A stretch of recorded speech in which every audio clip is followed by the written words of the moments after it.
So consistency over perfection is a message that I've shared many, many times already on this channel, but what do I actually mean by this? What does it look like? And how do you know when you're straying too far in the direction of perfectionism? And of course then how to pivot and adjust, what to do about it quite simply. That's what I want to unpack for you here. First point of note on this is that you have to be closer to perfection than you do mediocrity to see good weight loss results, good health results. I suppose that should go without saying, but it's worth me just mentioning here. We need to generally, as a rule of thumb, be closer to what the textbook deems as optimal versus, completely average, mediocre, or worse yet, at the other end of the spectrum, totally off the rails, okay? So we need to acknowledge what is most optimal. We need to acknowledge what is the Puritan way of doing things. But do we then follow it? Well, no, that's where I have a lot of problems, okay? Because I think there's two main reasons here. Number one, when you stray too far in the direction of doing what's Puritan, you become neurotic, okay? You're tracking everything, you're worried about everything, food is on your mind 24/7. You get to a point where it drives you absolutely nuts, quite simply. It really, really does. Not only can you actually worsen your relationship with food, which would be frustrating for somebody who actually wants to lose weight and fix their health. That would be ironic, wouldn't it? I've been there. And two, actually, also your relationship with your body image, the scales and so on. So neuroticism, that's a big one. And secondly, number two, and actually there is a link between the two, the fact that it's highly unsustainable to be perfect 24/7 around the clock. Number one, it can be difficult to be perfect 24/7 as a result of being neurotic. That neuroticism could make you just, as I said earlier, go off the rails altogether. You think, oh, this is driving me crazy. How could I possibly stick to this? But also in the sense that you might be following a very low-calorie diet. I mean, green smoothies for breakfast sounds great on paper, doesn't it? There's not a lot of calories there. Are you going to feel good? Are you going to have the energy to exercise? Are you going to enjoy sticking to this?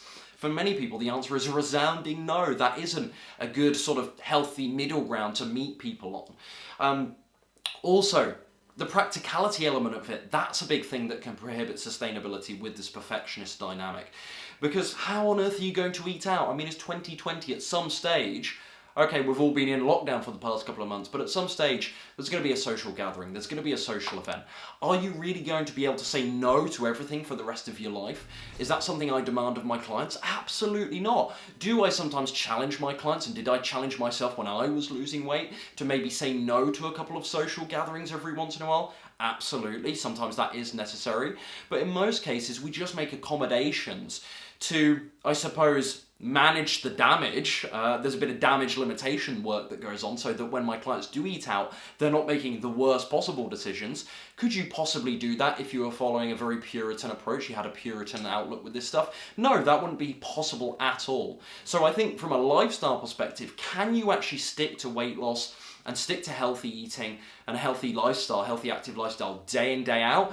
If you're too perfectionist, if you're extremely perfectionist? No, I don't think it is really practical in 2020. I don't think people can really stick to that. There are some extremely ambitious and folks with incredible willpower, but that isn't the average person that I come across that's struggling with their weight. You do have to meet people in the middle on this. I often describe this to my clients as very much a seesaw. One end of the seesaw, there is what's practical. This is what's, this is what's perfect. So this is what the textbook says that we have to eat. This is how we have to do things. This is what we have to do with exercise, so on and so forth. These are the protocols, the ideal protocols. Then on the other end of the seesaw rather is sort of what you would enjoy doing, what each client would enjoy doing. Is there a certain food that they enjoy having every day, a certain beverage perhaps that they have enjoying every day? Is there a certain lifestyle that they like to lead? Is there certain exercise they like to do that isn't necessarily as good as what's optimal?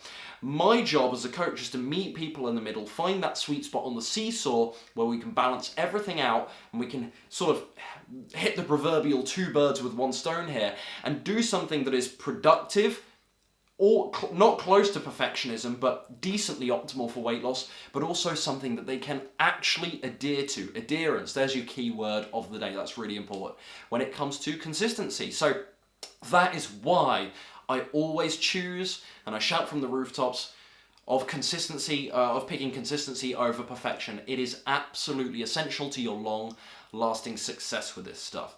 Think about the possible downsides of you being too Puritan in the past. Again, a lot of people I work with, they have this not everyone, but a lot of people, they have very much an all or nothing mindset. And I know this resonates with people when I talk about it. But seriously, some of the people I help, they really do have an all or nothing mindset where they're perfect with the diet. It's a green smoothie every day. It's a lovely salad for dinner. And then it's maybe potatoes or rice and beans for lunch or something like that. And they're running 5 times a week and they're doing weight training as well. And, oh, what about the protein intake on a plant-based diet? Must have this, must have this. Oh, every meal needs some source of omegas or fatty acids. And and these are reasonable questions, by the way. Again, I'm not saying that everything in the sort of optimal textbook is, too perfect.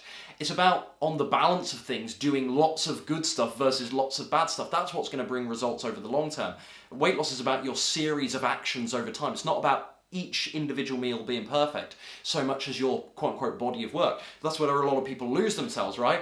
And so, yeah, some people are really all or nothing in this regard, where it's like that, or if they make what they deem to be one mistake, they're like, okay, whole diet goes out the window today. I'm going to have this, I'm going to eat this after, blah, blah, blah, blah. And then maybe it's a binge eating marathon that lasts the entire day. Maybe it goes on for a couple of days. And again, the yo-yo ensues. We've all done this. I've absolutely been there myself. I'm on no moral high ground with this. I think what I learned to do is to pick consistency over perfection and find an approach that I can actually stick to day in, day out. The plant-based diet has made this wonderfully possible for me, but my mindset has as well. I now can recognize the dangers of when I'm getting too perfectionist with things, when I start worrying about, oh, should I have this in the meal? When I start... and sometimes it's important to play devil's advocate, but when I start second guessing myself in terms of portions, when I start maybe tracking what I'm eating a little bit more and more, that's when I know for me personally I've gone too far. Now again, some caveats here for you personally. There might be reason for you counting things. There might be good reason that if you're one of my clients, have asked you to take certain steps that I've just suggested that I steer away from. There's a case by case here, but these are things for me personally. I know when I stray too far in that direction, I really lose myself in this stuff. I really make it impractical for myself. And so that's when I know personally I'm pushing it too far. So that's some sort of introspection that you guys have to do for yourselves. There's a lot of self-examination required in weight loss. There's a lot of auditing going on. I'm always talking about self-awareness, aren't I? You have to think about those things. You have to get reflective. Journaling is a really good tool for this. But generally, yes, having an extremely low-calorie diet, constantly thinking that you need a source of diet leafy greens in every meal. Plant-based dieters out there constantly thinking that every meal must have, each of the food groups and every macronutrient to a specific certain number. Really what I challenge you on this and sort of a message I leave you with, it's what you do over the course of the day that counts versus every single decision being quote-unquote perfect and by the textbook. Focus on what you can actually stick to. Be close to perfectionism, but not in such pursuit of it that it drives you insane, that it causes you to be inconsistent and not see sustained progress. That's my big message for this video. So yes, I much prefer consistency over perfection. It's about having a little squirt of ketchup. It's about having a little bit of coconut sugar on the oatmeal so that we adhere to this, so that we stay on track, so we enjoy these things and not being so neurotic. It's about eating out every now and again and enjoying life and enjoying yourself, finding something you can stick to, okay? That is the happy medium. It isn't about 50% of your diet being good and 50% of your diet being bad. It's not a quote-unquote balanced diet, but there is a happy medium here. And it's close to perfectionism, but not quite there. And that is definitely where you can take it too far. So hopefully you've got an idea of where that boundary is for you. You might have to do some, as I said earlier, some self-examination, but hopefully I've given you some tools to do that just now. Thanks, folks.